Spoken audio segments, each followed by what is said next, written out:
like the world, hold on, that's very telling of me. I have to do my own technology today, so everyone bear with me. Also, don't look at the back of my legs. Okay. Everybody's looking now, aren't they?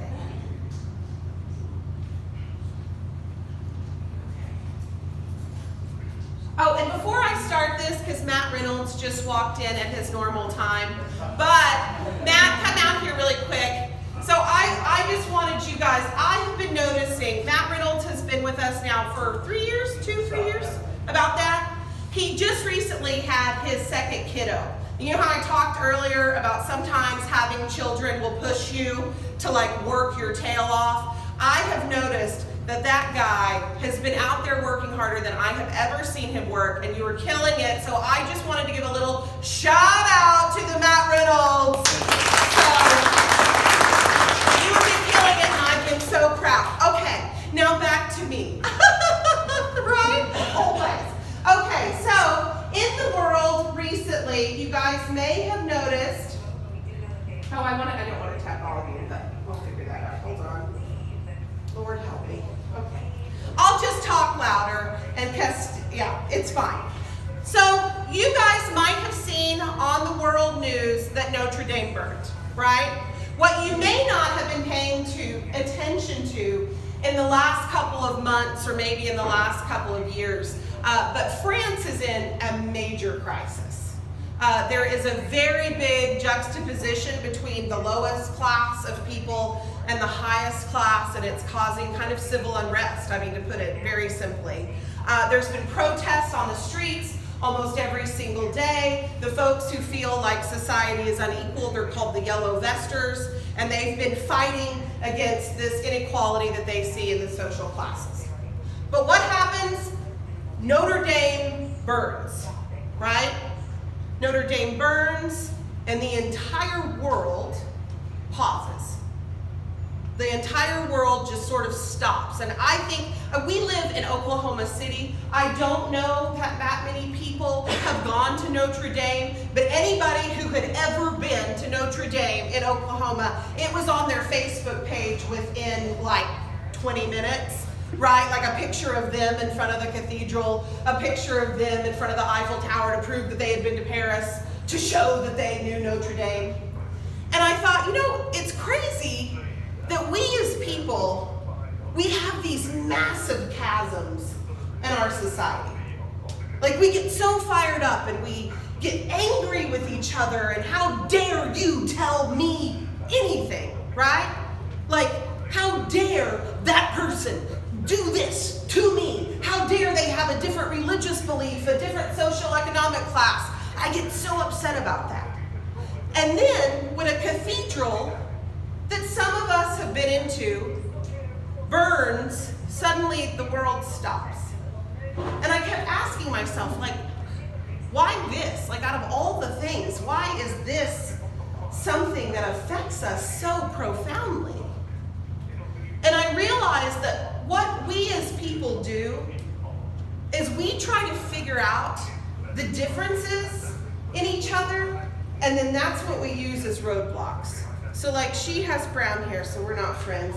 And oh, he's a man, and I'm a lady, so we're not friends. And oh, nope, you know what? We're both Protestants, but you're Baptist, and that's weird because I'm a Methodist, so nope.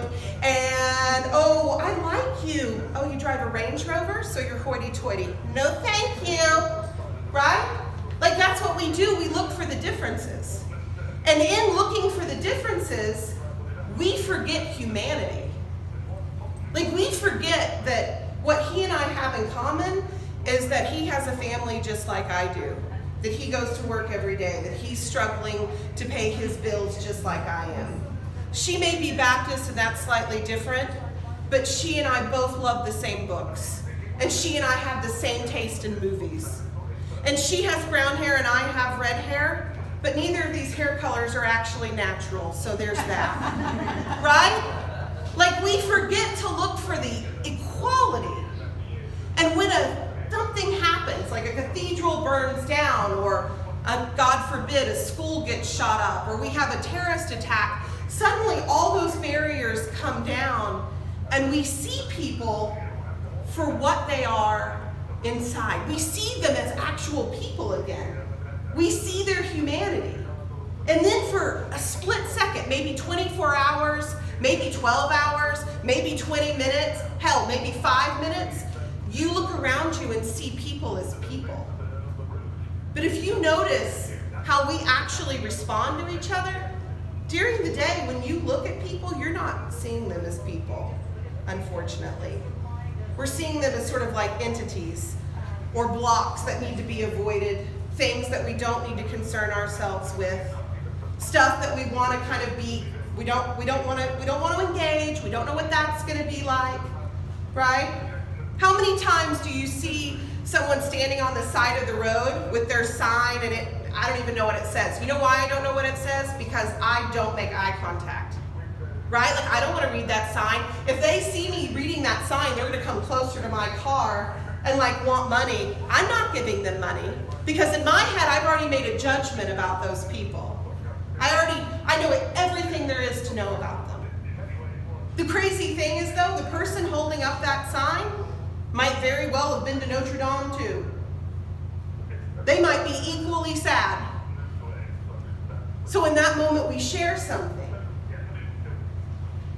My quest at Kevo, my quest in life, what I want all of us to realize is that humanity is something that I feel as a society we're sort of breaking away from in a lot of ways.